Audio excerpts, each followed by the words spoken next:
This episode of the podcast is brought to you, as always, by Rakesh Joshi Law PLLC in Albany, New York. Attorney Rakesh Joshi is an accomplished trial attorney and has been admitted to practice before the United States Supreme Court. He is also a licensed trademark and patent attorney with the USPTO.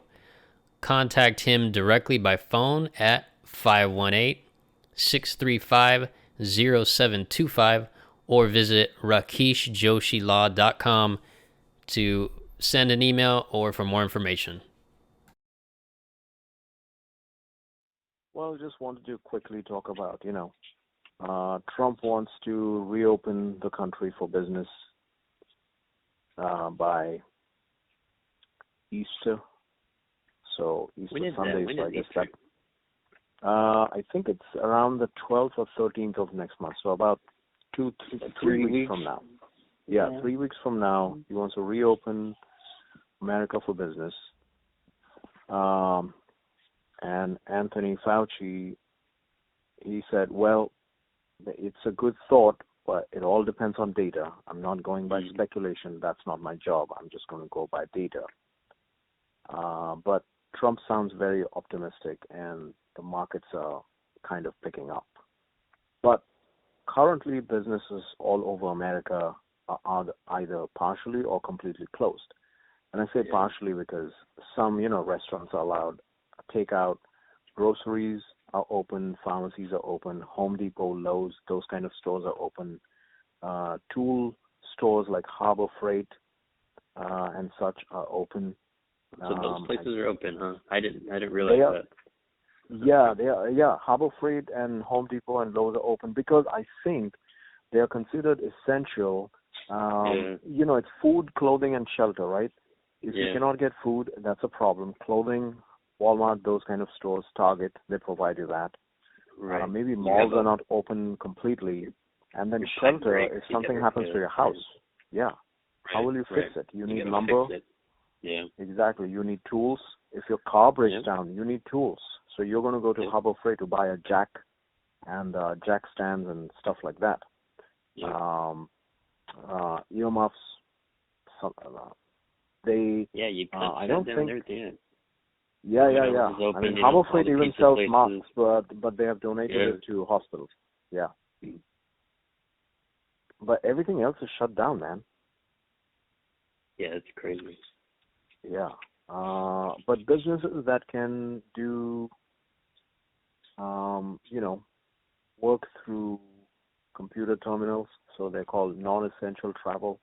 So people are working from home. So those businesses are running. For example, tax season is coming. Accountants are working.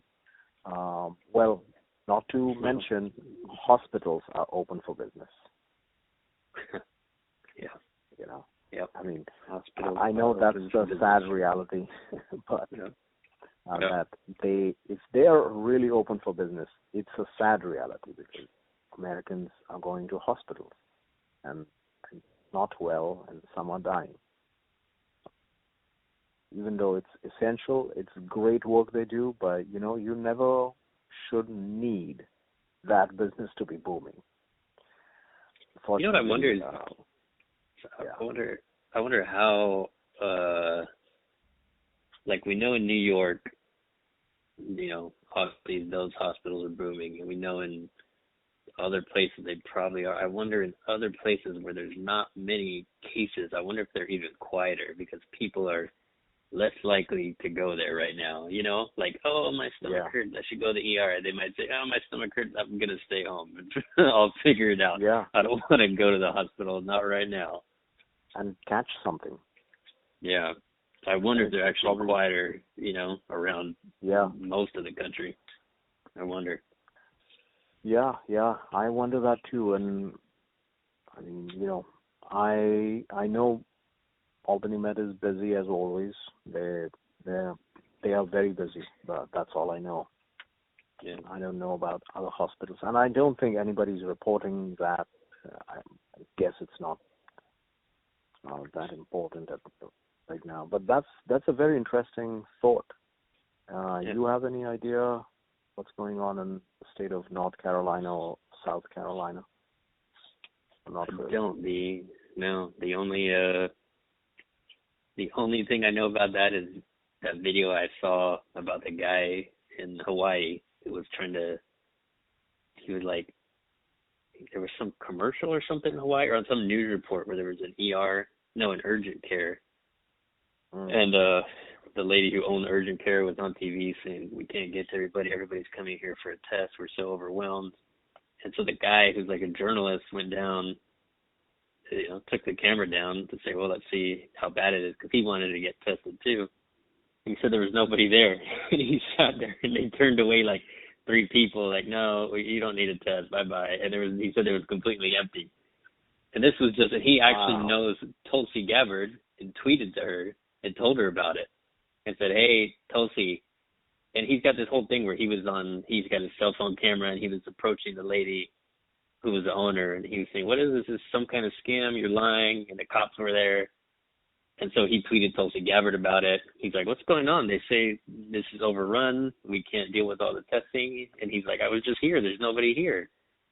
Yeah. So it's weird. It's anecdotal, but it's not just some super weird case because he knows Tulsi Gabbard at least, A lot of people, they say that anecdotal. However, how many anecdotes finally make collectively news or facts? Right. Do we, if 5 people in 5 different locations report that this is what happened and we were just turned away, they did not conduct any tests, they were not overrun, it was not overburdening the system, then are they all anecdotal, or do we actually start taking them seriously? That's another issue, right? If you're a whistleblower about inefficiency of the government or statutory bodies, hospitals are set up under statutes. They're public places, if you ask me. Right? They're set under statutes, they are funded, and they are inefficient. And if these things are happening, if that's the truth, and this is happening more number of places, that's concerning. Yeah, but you're right. the business is booming there. Yeah, right. Business is booming there. New York is now ratcheting up the blame game on the feds, saying they need to provide us with ventilators. Every life is important. We cannot, right. Their fault, not ours. It's their fault, not our fault. We just had to keep New York City open because New York City is so cool. It's just too cool to close or slow down or shut down. Look at the subway and all these arts and crafts going on in New York. Not much production, but we don't have any major stores there. All these little stores, but people wandering around aimlessly. People move into New York City before they have anything in hand, or extremely rich people and their progeny. So all these people deserve to be open for business constantly. So we're not going to shut down New York. And then the feds are like, guys, it's coming to you. It's crazy. Oh, yeah. And then suddenly, Blasio gets his last workout in gym and closes some gyms and that kind of stuff. But the subway is still running. And people are in proximity there. Listen, we can go on and on about this. The truth is, we have the most number of cases in New York and the most number of serious cases in the country and the most deaths in the country because of coronavirus. And a lot of people have left New York City. Other states have stated that people who left New York City should self-quarantine for 14 days. Now, there are some reports. I just saw some report that one ship that was quarantined because people were infected for coronavirus. It seems after everything was abandoned, they found the virus alive on certain surfaces that it shouldn't have been alive after 17 days. That is very concerning to me because, That's very concerning to me, and I think ABC News or somebody like that covered it. It's not like some anecdotal, some guy who just showed up and did that. No, they covered that. That's very concerning because generally speaking, with whatever limited, very limited knowledge I have, the influenza virus or similar viruses should not survive more than 24 hours outside the human body. Where was that? One of the cruise ships. So I believe the cruise ship that is either near California or somewhere. It's got to be one of those. There were not too many cruise ships that were quarantined. Yeah, so that's concerning. But coming back to business, right? So American businesses are down, closed, partially, completely, whatever. But other than the businesses that I just mentioned, like Home Depot and Lowe's and hospitals and groceries, there's one business that's running as usual. It's open as usual, and that's Washington. Business is as usual. The deal making is as usual. The lobbyists are absolutely active. This bill that they introduced, remember you said 1,400 pages, nobody read it? You were just making a blanket statement. Yeah, nobody reads it. Nobody read it. As in, you meant the public, nobody read it. Guess what? Seems like nobody, even in Congress, read it, and some people caught it. And Nancy Pelosi, actually, I heard her. This is not something I heard from somebody else saying this is what she's saying on a news outlet or some opinion show. I heard her on TV straight saying into the camera that, oh yeah, the bill doesn't contain anything that has nothing to do with this coronavirus. So, in other words, the bill contains only coronavirus response. Yeah. But then it's come to their attention that it seems $33 million were asked to be set aside for the Kennedy Arts Center. So this is the problem, right? You allow the government, this is the problem. People need to understand this. If you allow the government to start something, you are stuck in it. And you're going to throw bad money, you're going to throw good money at something bad. Right, yeah, right. Because now they want to keep this, when it was founded, whenever it was founded 2, 3 decades ago, 4 decades ago, the understanding was it was going to self-fund through ticket sales or whatever. Seems like they can't do it. What is that anyway? Not sustainable. It's some BS, man. It's a museum to honor JF Kennedy. Is it in D.C. or New York or? It's in Washington, D.C., yeah. And it's a museum of performing arts. So they actually have shows there and stuff like that. Right, right. Nothing against performing arts. I'm being, I'm absolutely an appreciator of art. However, this is not the time I'm going to go watch an opera. Right, it's got nothing to do with, Nothing to do with it. Nothing to do with it. Yeah, but Nancy Pelosi is so great that because she's worth about $100 million, or some say $40 million, some say $200 million, she has said that she'll use her personal wealth to tackle whatever situation Americans are facing, and she's going to give half of her wealth to take care of Americans who lost people, like, funeral expenses, whatever. Give zero interest loans, and in some cases even donations. You don't even have to pay her back. But she meant that was wealth, right? Right. So that's obviously fake news. I just made that up, right? Obviously, you know that. But she does want to give away a lot of wealth of ours back to us or some other people. So she's looking for $33 million for the Kennedy Center. That's crazy. And then some reports are mentioning hundreds of millions of dollars for arts and craft. I think it's like arts and performing, but same thing, arts and craft store. Why is art always a scam? It's like they tried to do that here in okay, Charlotte. Let me explain. I'll explain what it is. if you do not have a commodity that can be measured, you can scam people. Yeah. It's like, remember that banana that was hung and it was then sold for millions of dollars or something as modern art? It was a banana nailed to the wall, and then somebody stole the banana.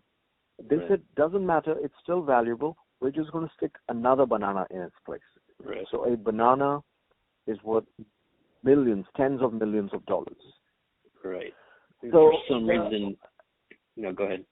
Yes. So how you can run a scam is by working with intangibles. Pelosi and the gang, and listen, I don't want to just single out Pelosi. It's even Mitch McConnell and his gang. They've been there in this market, the market of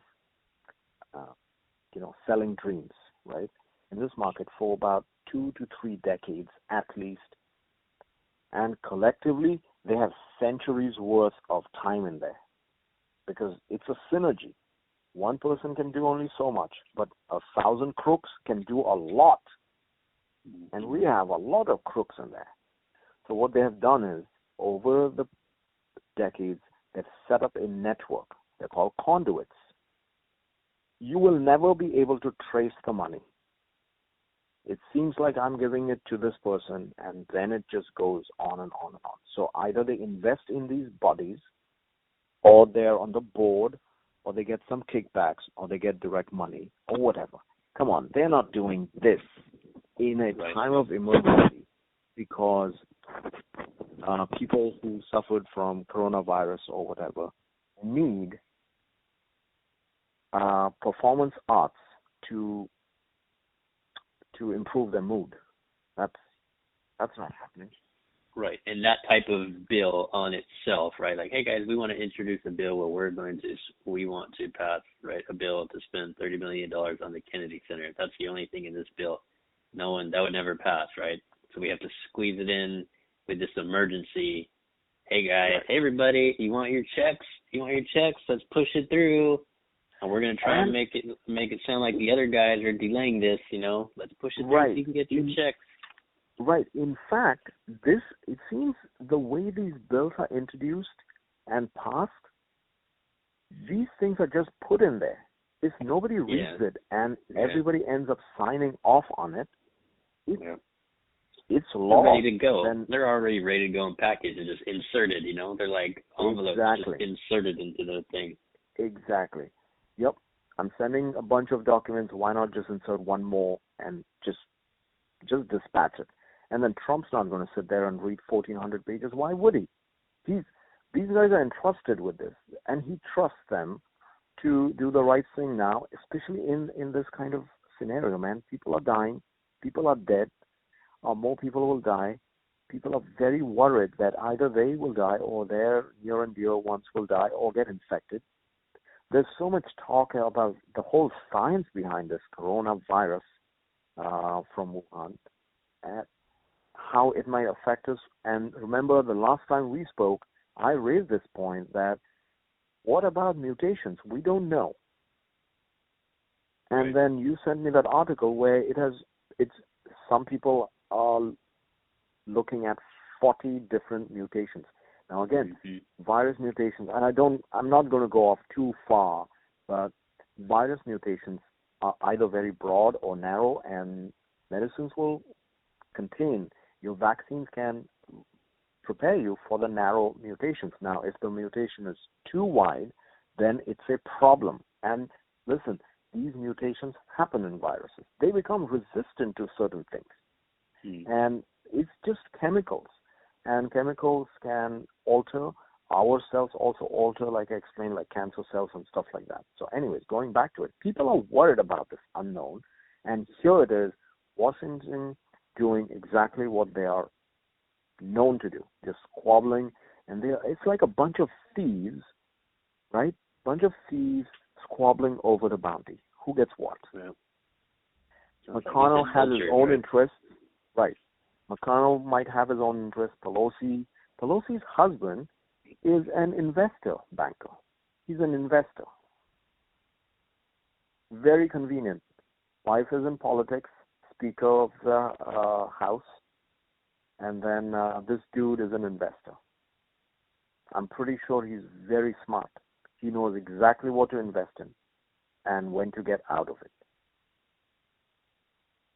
And case in point is there are 3 or 4 that just got caught, right? They traded, they handed out, they sold, got out of the market just before the market tanked, and they were all privy to that information about coronavirus and its effects and how it was going to hit us. And they continued lying to people, saying and reassuring that everything's fine. Don't worry, we got this. It's a classic case of misrepresentation and benefiting from the proceeds. It's a classic case. This is like they say, like a slam dunk, open and shut case. That's what it is. Prima facie evidence.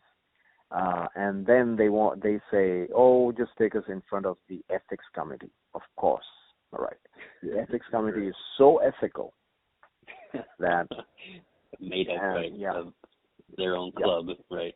I mean, it's right there in the name. Bring It's them an down. ethics committee. No, it's right there in the name. It's the ethics committee. They are very ethical, and it's run by Congress. The same guys run the ethics committee. Some of them do it, so it's peer review, and it's right there in the name. It's like the New York Safe Act, right? It's right there. It's safe. That means, boom, it's got to be right. Yeah, right. You're right. They should take them down to small town USA for the ethics committee there, right? Anytime there's an issue with the public, exactly. office holder. Dude, but you know what, dude? Even if they take it to trial, it doesn't matter. Sheldon Silver from New York, he's still out. He was found guilty. And then a retrial was ordered. I think they found him guilty again, and then the judge suddenly decided, oh, yeah, he still stays out until an appeal. So, it's just like, it's again, it's the unsaid classes of people, right? When you have people who are public figures. The House of Lords. You can feel it. They get in trouble, they go to court, they get treated different. No judge is gonna slam the, throw the book at them. They're gonna throw the book at the scum from the street, Yep. The judge will greet them. Yeah. Greet them with greatest honor, and he will reiterate how they are innocent until proven guilty, and it will be written all over his face that they're absolutely innocent, and they will never be proven guilty. And then the judge will greet the prosecutors, and it'll all be friendly, and the prosecutors will say, all right, I'm going to fire a shot. Let's pretend I fired a good one, and you just barely duck and barely miss it, and I miss it, and then we'll do this whole show.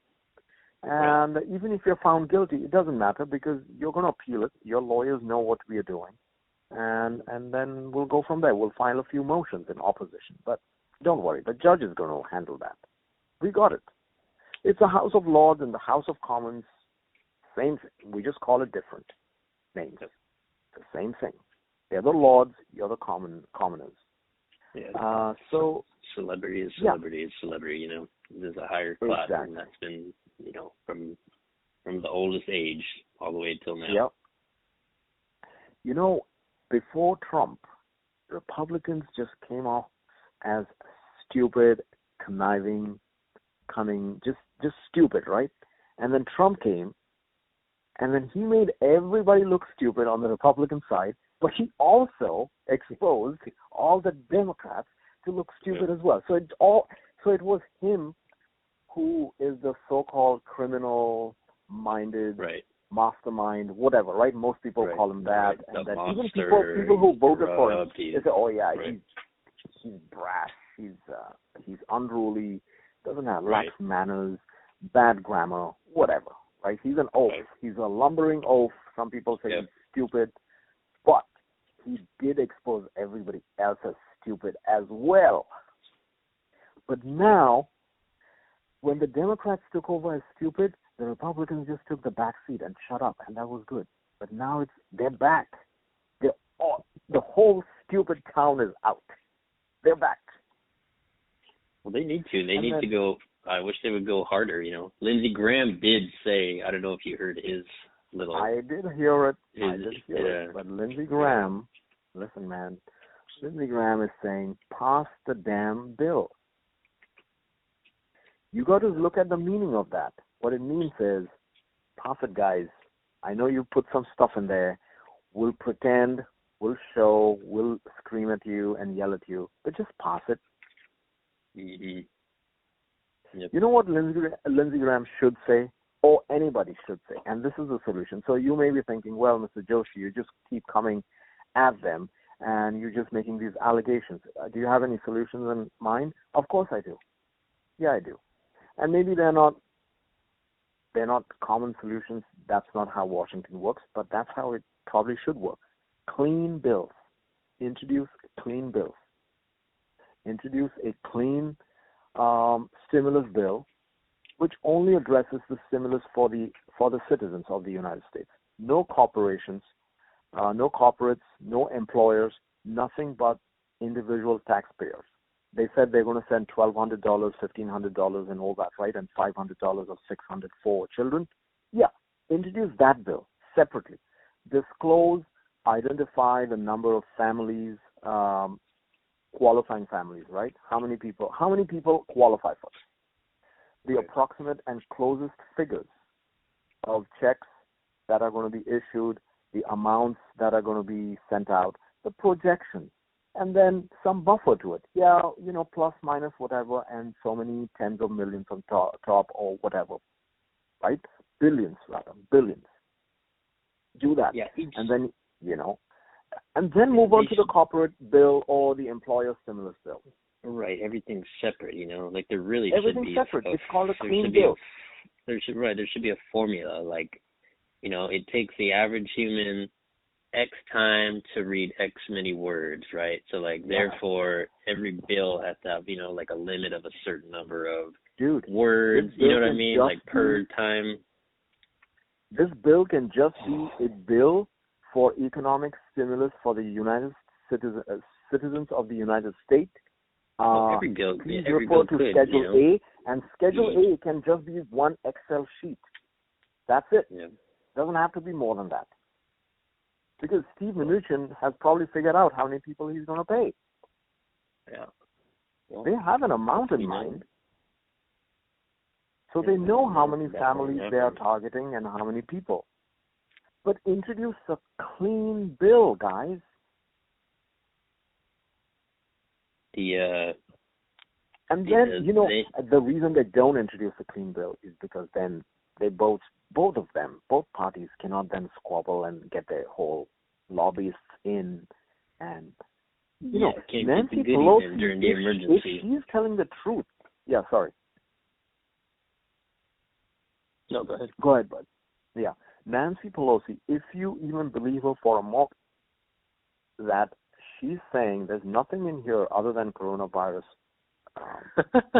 stimulus, then that means even she didn't know what was put in. Yeah.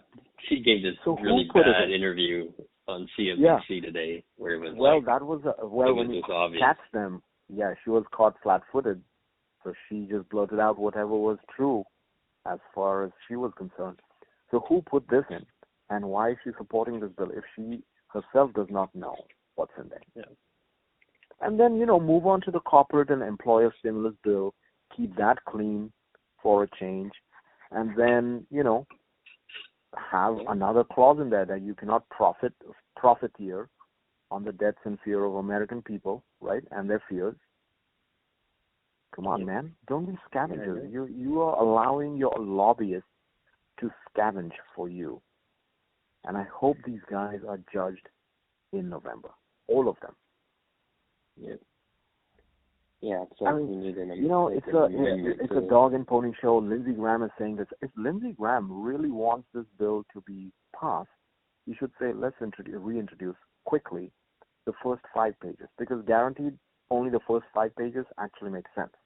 Because they know those are going to be read, maybe 10 pages. Nobody's going to read page number 1396. Yeah. Oh no, the thing I was saying 995. The thing I was saying that was interesting or funny or I don't know, helpful and funny. I don't know. Lindsey Graham talks a lot, and I'm not sure how much he does or not does, but anyway, Lindsey Graham, he had a good what did he say on the interview I watched where he said, pass the damn bill. He also said that they've got legislation written up where if they don't pass something in 48 hours, then the members of Congress aren't getting paid. Their benefits and their payments stops. Which I thought was good. Well, yeah, it all sounds good, man. It all sounds good. Their pay and benefits will be suspended for how long? 48 hours? Right. How does that matter? How much? Right. They make a ton of money. How does that matter? It doesn't matter. Right. What would really matter? That they should resign. Not stopped. Exactly. Well, it's a good. Right. It's like me and you, everybody else, our business stopped. Theirs is not stopped. Their paycheck does not stop. They're paid. So it their puts benefits them in a different are. class. Yep. Their benefits are good. They get security. They live a secure life. Nothing has effect. Look at the way they dress. Mm-hmm. They're all very tip-top shape. Yep. They That's don't why look they try like so people hard who are to stay in suffering there. from coronavirus or the strike. Yeah. So Mitch McConnell and Nancy Pelosi and their respective gangs should disclose their own investments, plus their spouses' investments, plus children and in-laws' investments. Because, right, people will channel either money or advice through these people. And if they don't want to do this, because they'll say, well, this is all private information, then at least declare by law in that bill that they have zero conflicts of interest and they will not benefit from this, knowingly or unknowingly. Well, this is all why we don't have more useful, good, real leaders, in Washington. It's because people who are good people who want to, they don't want to get involved in that. They don't want to even, they don't want to jump into that world because they know what it is. It doesn't even matter whether they want to get involved. For example, if I ever wanted to get involved in politics, they will butcher me day one. They will take you out. Right. Yeah. If they know my true intentions, and hey, this guy is naive. He's stupid enough to want to do honest work here. He cannot be bought. He cannot be sold. Right. Yeah. This guy. No, not him. And he understands everything. Yeah. He's only stupid in his intentions, but he understands how this works. He's a lawyer. He understands civics in this country, how political processes work, and so on and so forth. And he can literally maybe even draft a bill. Maybe he's written some stuff in his life. He knows how to use a pen and paper. That's a dangerous man for them.